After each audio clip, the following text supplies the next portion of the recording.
Thank you so much, Mark, and thank you, John. I feel truly honored to be here tonight with all of you, and enormously grateful that you are here for us and that we can form alliances. And I feel I just need to say this because I didn't know you were all here. I've been living in a world since October 7 where it was very much one that was feeling really isolated. A lot of Jews connected, but I didn't know there were so many amazing people. And I just want to firstly say thank you. And to people watching this video, I want to say thank you to you and to everybody who puts submissions in. I'd also just like to also take a moment to say to Rabbi Slavin, the work that he does at OBK is amazing. And I've been in touch with his wife, who is a spectacular human. Actually going on Sunday, so I look forward to going. If anyone else is around in Sydney, please come with me. It'd be lovely. You'll be very welcome as well. I would love to just share a bit of my experience of Bondi with you all. And as Mark said, I am a survivor of Bondi. My journey was a little bit different. I'm going to read some of it, and I would love you all to just strap your seatbelts on for a little bit here with me, because being a psychotherapist, I have the ability to look inside my own mind and to question what's happening. And saying that, it was a very hairy ride. I haven't given you the whole experience. I've given you a part of it, but I want you to just join me on this experience. It's like a sort of a free association kind of journey that shows you how terror can disrupt a relatively sane person's mind. Um, so here I go, and join me. Um, I'm very aware that this experience at Bondi has been landing in the context of everything that we've all talked about in our submissions. So we all know it wasn't an isolated experience that was unexpected. Where and when was, but we knew something was going to happen. So I write, terror is messy, it's hectic. The impact on one's mind and body can be equally messy and hectic, as every conceivable emotion appears, however and whenever they want. Yet alongside the chaos of terror, there were also moments of clarity.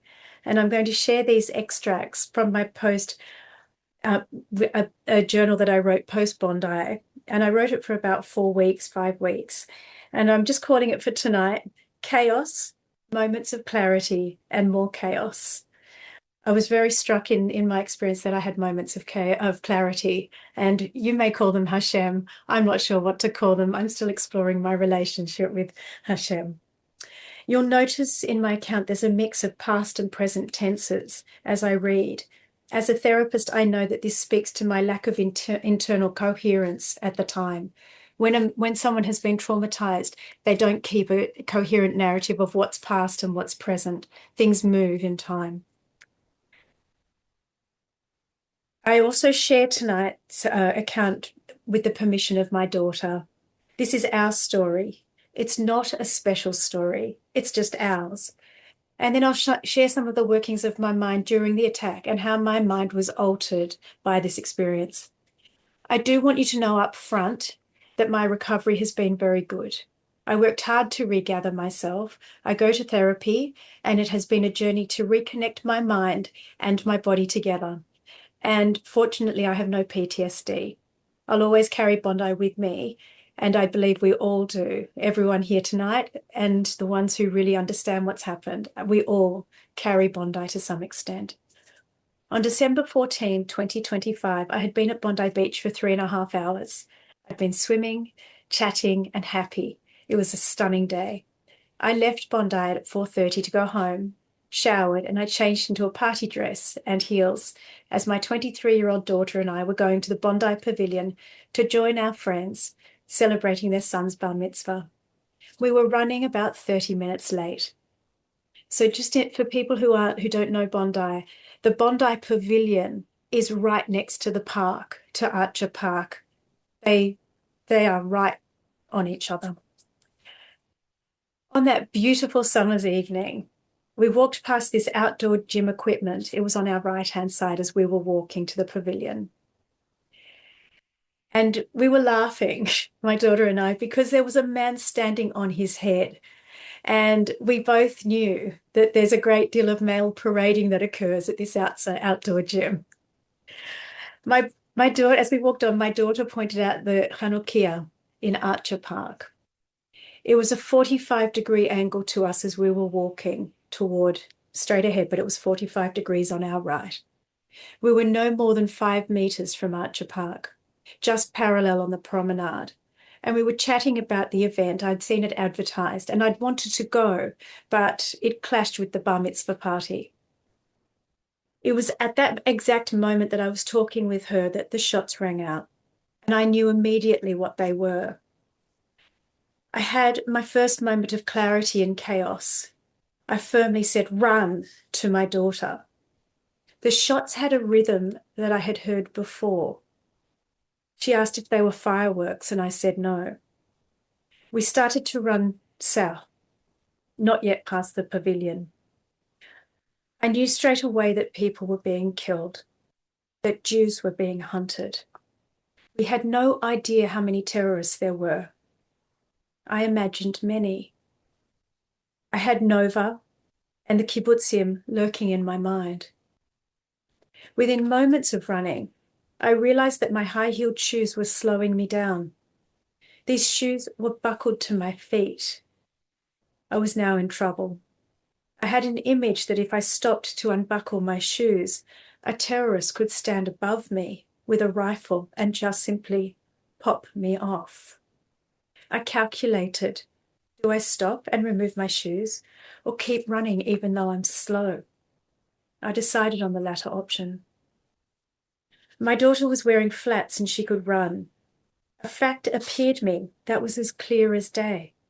I am old and she is young. I can die, but she has to live. In this moment of clarity, I told her to run ahead, indicating South Bondi, just straight ahead. "I'll meet you there," I say. But as I said these words, I knew I may never see her again. In the back of my mind, it's very much here and behind me, I had a collective. I was not alone. I had a collective of Jewish parents from the Holocaust who likely had their moment of clarity and put their children on trains, gave them to farmers and to non-Jewish friends. I had always wondered how they did that. The clarity resided in me without emotion. Nothing. No sadness, no anxiety, nothing. Just the existence of the message, a deep knowing of what must happen. But where did this message come from? The next moment was jarring as she didn't follow my script. I said, "You have to go." And she looked at me with a look of anguish that I can't unsee and said, "I can't leave you." She remained with me. She was 23. That was her choice, to remain with me no matter what. This was her moment of clarity too. My daughter slowed to be with me, even though this potentially made her more of a target. We still had no idea how many shooters there were. Were we running directly into death? Were we running into our deaths? She took charge and suggested we go down to the beach. Her mind produced ideas for our survival. I followed her lead. She got us up the promenade and onto the beach and into a storage unit under the lifeguard tower. The name of that is not lost on me. We were only meters in front of the Bondi pavilion, yet it felt miles away.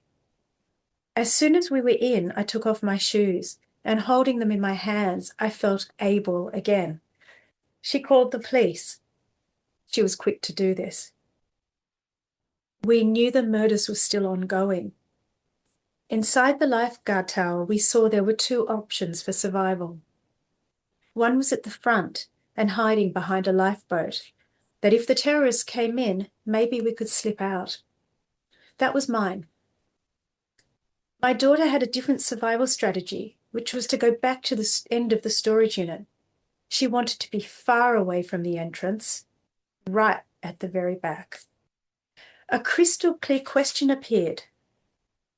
Who am I to argue with her survival strategy? Then the answer appeared. I would rather die on my daughter's terms than her die on mine. Where did this come from? This question and answer. So I put on my big brave face and we walked the long, dark, musty corridor. It was airless. I immediately thought of the tunnels in Gaza where the hostages were held, abused, raped, and subjected to a violence that no one should ever even know about. The tunnel felt long and frightening, dark, musty, airless. I kept thinking, where's the end of this? I felt trapped. There's no way out. It was a dead end. Nova, Gaza, Kibbutzim. October 7th felt like it was in front of me. The merging of past and present was all around us. How many terrorists were outside? I tried to not let my daughter see my fear. I put my mama mask on. A mask that is so primitive that I wanted to protect my child physically, mentally, and psychologically, even if our lives were about to end.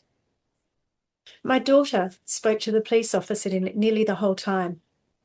I had a quick word with him afterwards, reporting how many people were there and that they needed to let us out of this unit. Don't forget we are here, I say. We were let out and my daughter suggested we hitch a ride, and we were only in there for about probably 10, 15 minutes. We didn't know where it was up to when they opened up the door. On Bondi Road, I stood in front of a ute to make it stop so the driver could get us away from there. We were hitching a lift up Bondi Road.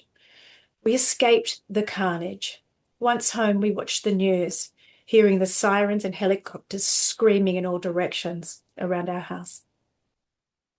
I gave a radio interview to Israel before going to sleep. The next day, 5 more interviews across 3 more countries. The last one was on Tuesday after the Sunday, and that was with Dr. Phil. It's funny how that happened. Then my adrenaline, so I was talking with Dr. Phil about light over darkness and the story of Hanukkah. And after that interview, my adrenaline plummeted. I became a zombie. My daughter told me that she'd heard over 100 shots fired that day. I knew this would be the case, but I only heard 5 gunshots. So what had my mind done with all of those gunshots? Why can I only recall the first 5? My brain had either narrowed my focus so internally that I didn't hear them, or I didn't encode them, or they're sitting far away in my mind, repressed in a compartment all of its own under lock and key. I knew the gunshots were hitting the innocent people in the park. I went to my hairdresser. I cannot speak. I am somewhat dissociated. I'm on autopilot. I can't engage. I'm so tired. My hair looks great. I'm a shell. I'm not here. I can't mobilize. I'm so agitated. I'm so tired, but so agitated. At the end of each day, I fall into a pit of exhaustion. My whole system has been shaken. Trauma is stealing any peace and any joy. I now understand the term anhedonia, without joy. It feels like an extreme emptiness of self. Next came a tsunami of horrifying grief. Matilda, my darling, the elderly, a Holocaust survivor, the brave. You cowards, you killed them, and now my fury rolls through me. Who does this, you cowards? Who kills a child? A child. My grief resumes, and I'm so sorry, Matilda. You deserve so much more love and respect. I sob for darling Matilda. This wave subsides. In my summer holidays, I go to Bronte Beach. I'm suddenly so scared of terrorists coming. Where do I go? I have no car. Do I go in the water? Terrorists, do they swim? How long can I hold on to a rock in the water? Stop it, Lissy. You are safe. This wave of fear leaves me. 2 weeks after Bondi, I go back to the storage unit. unit. I go to the storage under the lifeguard tower, the tunnel. It's dark, and I go in with a friend. I come face to face with my own unconscious, repressed terror. It was an internal protection, I realize. Crying and crying, I say, this is where I thought we would die. My mama mask was not on. Raw pain. I thought this was it, like October 7th. I thought we were done for. Recovering these repressed memories impacted me for 2 solid days. I felt more exhausted, scattered, forgetful, jumpy, nervy, and trauma-filled. Next on my agenda, my trauma agenda, was planning. I talked to my children and questioned what we did. Did we do the right thing? I became fixated on how we had no defenses there. We should have formed an army to block the entrance. There were paddles and oars and shovels. Why didn't we? Why didn't anyone create a plan? I start planning for next time, if ever there's another attack. How do I find a weapon? How do we create obstacles? My mind is in overdrive, and I'm prepping for the next time we are in a terror attack. It's New Year's Eve. I'm at a friend's. I feel dead inside. I have little joy. Actually, none. Trauma has stolen my joy. Happy New Year's. I felt like the living dead for over 2 hours. Rather mute. Then we stand for the 1-minute silence for the beautiful 15. It's respectful. I see Australians caring on the screen. I didn't know they cared. Then Matt Corby sings the INXS song, Never Tear Us Apart. I sob and sob and sob, and my heart is in pieces. My friend holds me up. I'm clutching her like a prop. And I hear someone else in the room crying, and I say, we are all in it. It's all of us. It's all of ours. And then I silently wonder, is it? The waves of grief and distress feel locked in my system, and I wonder if they'll ever recede. I have many internal protections, and one of them is, I call it the 15 who were murdered. And I would do this grouping with my hand on the right-hand side of my body, and I realized I wasn't in contact with them as real individuals, except for Matilda. So I would say the 15 who died, or the beautiful 15, and they were a hand sweep like this. And then I wondered, why am I sweeping like this? What am I doing? And it's the action I had when I was running past them, the group of people who were being killed in the park. And it was my way of not knowing about them as individuals. And I'm horrified by this whole action and grouping that I'm doing. Why didn't I want to know about them? And then I started to touch this thought, and it instantly petrified me. And the shame hit me like a truck smashing into me. All right, no, I don't want to go there. There's a name for this, and it's survivor guilt. The group of 15, the name, the group of 15, offers me protection from the brutality of their murders and the loss of the actual precious lives. My unconscious mind wants to protect my heart, so I grouped them and I ran away. I feel so ashamed by this psychic protection and the fact that I ran away. They were being killed that night and I knew it, but deep in my mind, I didn't really want to know about them. I start a mission to let them in. I learn their names and about their lives. The beach is beautiful, but I smell dead fish. Maybe the head. Deep down, I fear I'm the rotting fish. I hate the people on the beach. They're happy. Why was no one else troubled by the smell? I look around. There is no dead fish. It's imaginary and a part of the trauma scene in my mind. Is this an internal protection? Where did it come from?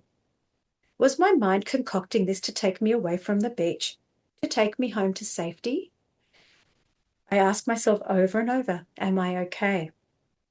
Now I know that in asking this question, I was not okay. Prior to Bondi, I did not ask myself if I were okay. It's not a normal question. My sleep has been invaded by terrorists. They jolt me awake deep in the night. The worst are what I call rolling nightmares. These were nights where I'd have one terrifying nightmare, wake for a second, then was thrust into the next, then waked for a second, and another would appear, and then another. In these nightmares, I couldn't protect my children, my home, myself. My voice doesn't carry, and no escape is possible. Can I jump from this balcony 2 stories high? Can my daughters? In these nightmares, we were always doomed. The terrorists always won. I started to feel panicked about going to sleep in case they would return in the night. I find myself wanting to leave Australia for Israel. I don't want to go, but I don't feel safe here. And no one can tell me I'm safe because I've been in a terror attack. Every day there is something that pulls the scab off my wounds. I want to heal.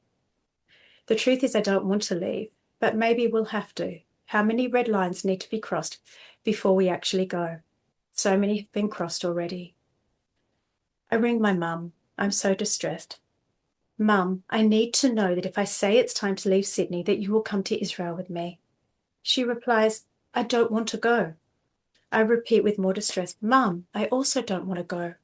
But as the one in the family with the best radar, most reading, and who has been right the whole time about the dangers here, will you please come if I say we have to go? The Jews in Germany and Europe didn't want to leave either. Once again, she tells me, I don't want to leave. And I reply, Mum, I also don't want to leave. And I can't leave you here. If I say we need to go, please say it, you'll come. And she pushes back another time. My distress escalates. Mum, how much worse does it need to get for you to say you will come with me? Your daughter and granddaughter were in a terrorist attack. Do you need one of us to have been killed? 15 people were riddled with bullets meters from us. My 84-year-old mum concedes. Okay, if you say we need to go, I will go with you. Finally, I get what I need to breathe again. And I thank Hashem for Israel. So where are we 6 months on? I am very fortunate. You can hear from my journey what my mind has done with all of this. And I'm fortunate to have the tools to explore my mind and understand these states of mind. I do worry greatly about other survivors.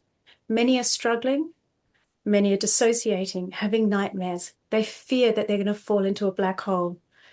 Many experience isolation, even in roomfuls of people, and many will have PTSD. And I think I just wanted to share that with you, that I am one of the fortunate ones. I'm actually doing very well. It doesn't mean I'm not affected, but I'm not in any of those states really that I've read. I also want to say that something remarkable has happened, is that I realized in all of this that I have had protections, many, many protections. And I know many of you will understand what those protections are and where they're coming from. And I'm not yet in a place to connect those in a way that I'm comfortable with, but I want to thank you for holding that space until I get there. And just thank you for listening to my story. It's just one. I'm a drop in the ocean. Thank you, Lissy.